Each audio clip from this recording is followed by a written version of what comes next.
Hey friends, I'm Kelly Gonzalez. Thank you so very much for coming to the Nutrient Timing Seminar. Let's review what we discussed. So we talked about the food that we eat, how it impacts the way that we feel. And we can enhance our focus, our productivity, energy levels, and performance with the foods that we eat. So when it comes to productivity and increasing focus, we discussed neurotransmitters. Neurotransmitters are these little chemical messengers that relay information between the brain and the body, and they dictate how we feel. So when you need more focus, that's going to be the neurotransmitter dopamine. So dopamine and norepinephrine are the excitatory neurotransmitters. On the opposite end of the spectrum, we have serotonin and GABA, which are the inhibitory. So the excitatory are going to stimulate the brain and the body, and the inhibitory are going to chill you out. For dopamine, that one I like to think of being like the coach. That's the motivator. That's the one who's like, you can do it. Let's focus. Let's be productive. Let's get out there. It really helps with willpower, and it helps with your ability to be extremely productive and focused in your day and decrease that brain fog. Another one is the norepinephrine. Now, norepinephrine is also a stress hormone. So that one comes into play when you're in like a fight or flight system. It's like, okay, I need to think fast, act fast. I think of that one like the warrior. So different foods that really help to stimulate dopamine, the one for focus, those foods are going to be rich in the amino acid tyrosine.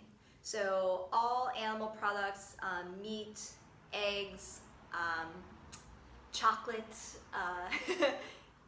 the green tea, coffee that we talked about, almonds, those are all going to be rich in tyrosine, which it will help produce dopamine in your system. So the more foods you have like that, the more dopamine you'll release. Now you want to remember that we always want to have a balance of our neurotransmitters. So it's not just about let me have more of those foods so I can be more and more productive, because when we have too much, we can also swing the other way and go into depletion. So when we have too much caffeine, for example, then we risk dopamine depletion, and we get that like super high and very excited, super stoked, and then we eventually crash. So we want to have the balance, and that balance comes from the neurotransmitters serotonin and GABA. Serotonin, I think of being like the peace, love hippie. That one is going to help stabilize your mood. It helps with sleep cycles. It helps you just feel good. It also helps with digestion. So foods that help to stimulate serotonin are going to be rich in the amino acid tryptophan.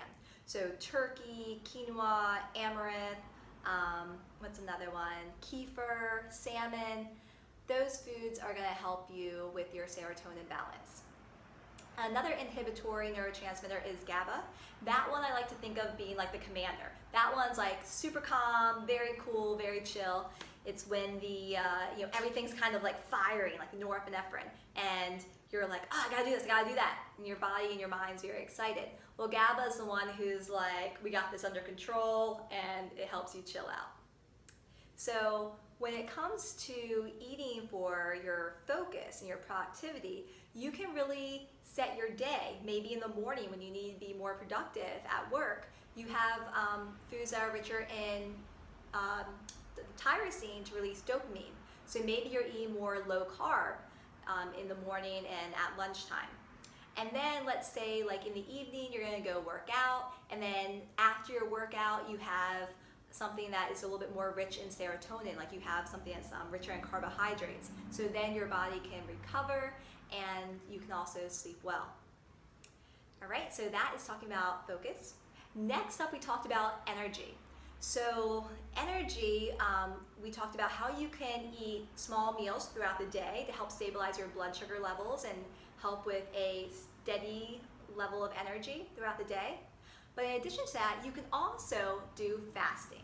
Now, fasting is amazing for increasing longevity. It also helps improve your sensitivity to the way that you take up nutrients and assimilate nutrients, helps stabilize your blood sugars, your blood sugar level, and it can help you set new healthy eating patterns. So if you feel like you've been, like for example, if you've been traveling a lot and you're like really off track and you want to get back on track and need some time to reset your body and reset your system. Fasting is great for that. There are a few different ways that you can fast. You can do a fast for, let's say, once a week or twice a month. You fast for 24 to 36 hours with just water. That's something that I like to do on a regular basis, like at least twice a month. You can do 24 hours or 36 hours with that. Another really popular way to fast is intermittent fasting. So you only have meals within a certain time frame of, let's say, like 8 hours. So you'll go, like your sleep is counted here. So you'll go from maybe you eat dinner at 8 o'clock, and then you'll go from 8 o'clock until 1 o'clock, and you won't eat during that whole time period. You just skip a meal, you skip breakfast, and you pick back up with lunch. That's a really popular way to do your fasting, and you can do that a couple times a week and be totally fine. Some people do it every single day. You really have to learn your body and what works for you. And whenever you're starting something new, it takes some time to get it going. So give it a go if you feel called to. Another way to fast that's more intense and extreme is to do a 2-week fast, and you can do that once a year or so.